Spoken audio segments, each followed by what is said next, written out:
in fact, the whole history of the church in America is that it addresses the political issues of the day as part of the self-culture and the development of one's spiritual response to their neighbors and what is happening around them and who governs them.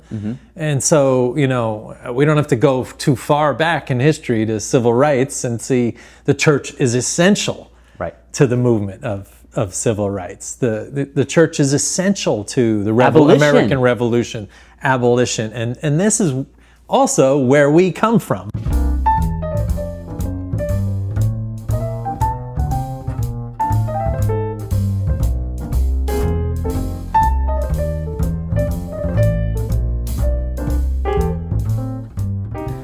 Welcome, friends. Welcome back to Tiny Pulpit Talks. We are so glad that you are with us again this week. With me is our senior minister, the Reverend Dr. Daniel Kanter. Welcome, Daniel. Thank you. Thanks for having me. Oh, anytime.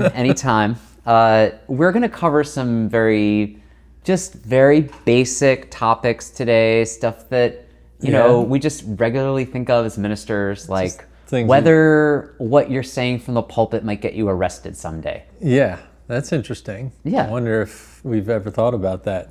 I mean, I think some of our ancestors have probably had to think about that. I mean, we won't get into what we've talked about with our lawyers or anything, but we do think about that lately, don't you?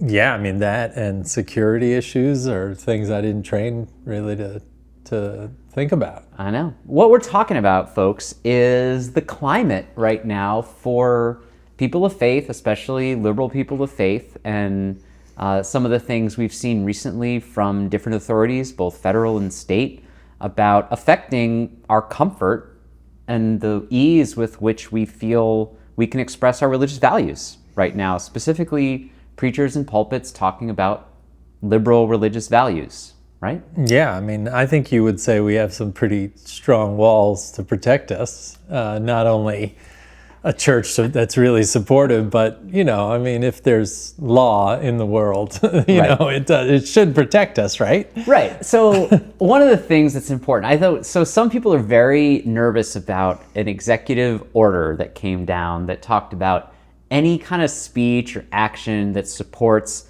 the anti-fascist or the Antifa movement will be investigated and all of these things. And I mean, you've heard about this, right? Right.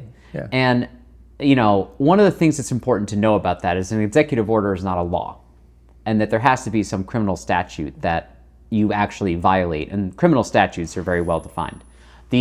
But the executive order raises some questions about what we can say and what authoritarianism might be doing in just how we communicate from our pulpits or with our people. And I think other people are very concerned about that. Yeah. Yeah.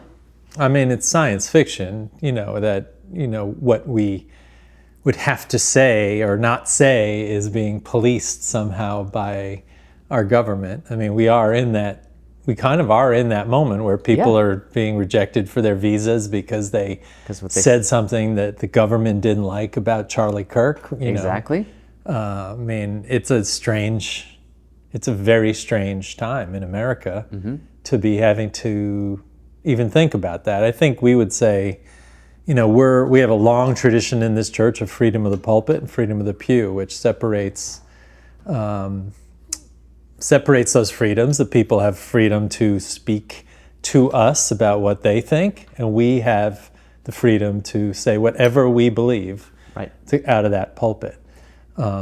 It's made different by the pulpit being now a global pulpit, but the core tenet is the same. Right. I always say the only thing I own in this whole church is the pulpit, meaning it is declared very clearly by our tradition that you and I and Beth decide who uses that pulpit first off, and so it's the who, but once that is turned to them, the freedom to say whatever is needed to be said is there. And that's core in Unitarian tradition. Right.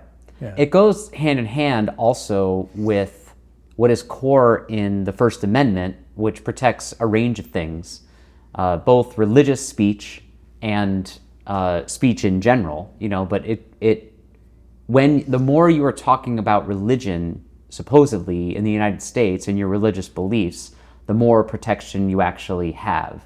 And sometimes we get the question, is your church a political church? Are you making political statements? And I always say we are making statements of faith, and that it's very hard to be in any organization made up of people that isn't political in some capacity, but that we make statements of faith from our pulpits, and that is not protected only just by our church, but it should be protected by the laws and the government of the United States. Yeah, I mean, there's this critique that the church at large can be too political, but in fact, the whole history of the church in America is that it addresses the political issues of the day as part of the self-culture and the development of one's spiritual response to their neighbors and what is happening around them and who governs them.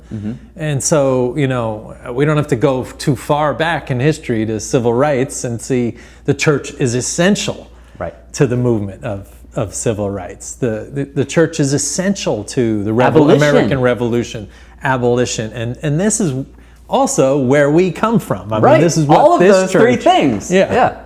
So, I mean, whether what we're not doing is playing political games about parties or candidates, which, to some extent is now being erased. It's that people are trying. As a restriction on faith communities, but it is core to our faith that we address the issues of the day without getting into party politics.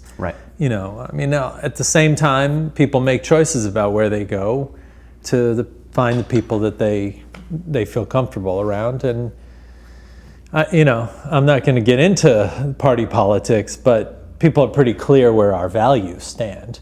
And I think also a lot of our members who have been the part of the party that is now in power feel like that party's moved away from them too.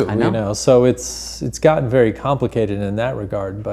And we have plenty of people who believe that the party that in general most people tend to affiliate with here also has gotten very far away from their needs. Yeah, I mean, I'm not. That's why we don't do this. I'm not worried so much about it.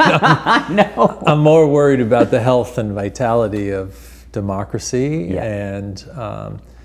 and the people's participation in it, and our spiritual strength to stand up to things that are actually affecting real lives and real families, and so that's why we keep showing up and doing real things and speaking about what's happening. And it's a terrible feeling, though, to some of our members have said that in some ways they don't feel safe here now because of or anywhere.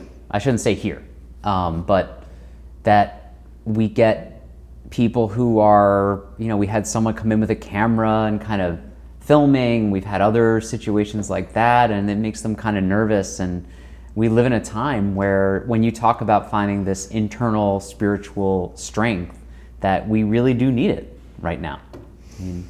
Yeah, well, either we lead with fear or we lead with courage, which in the sermon I preached recently, the core of courage is core, the heart. It's where your intuition and what you know in your bones is right leads you.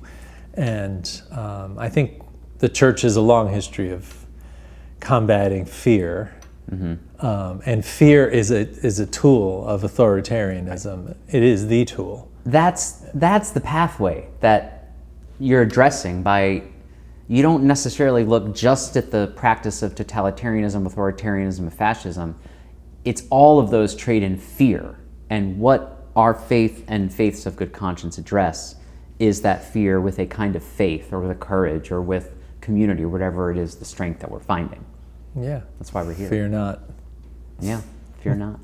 And as far as our neighbors go, when you were talking about that, I was reminded how much longer, even before Jesus talked about loving your neighbor as yourself, that Greek, and before that Persian, and all like philosophers for eons, even before Jesus, were talking about what is a politic if not taking care of your neighbor, and who is my neighbor, which is the question societies have been asking, especially those dealing with migration matters and other things for millennia before even this age dawned.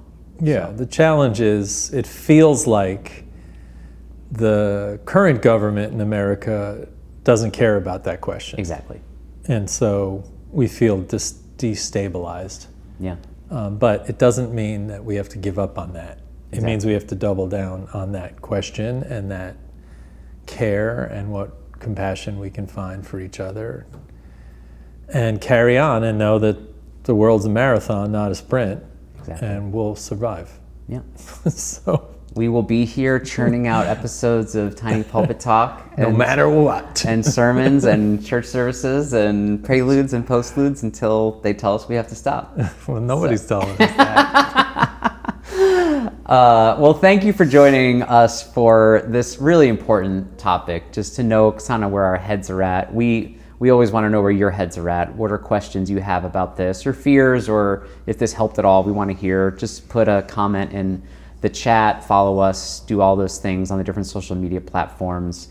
And until we see you again, we will see you on Sunday. Thanks very much. Have a good day. Say bye. Why? Bye.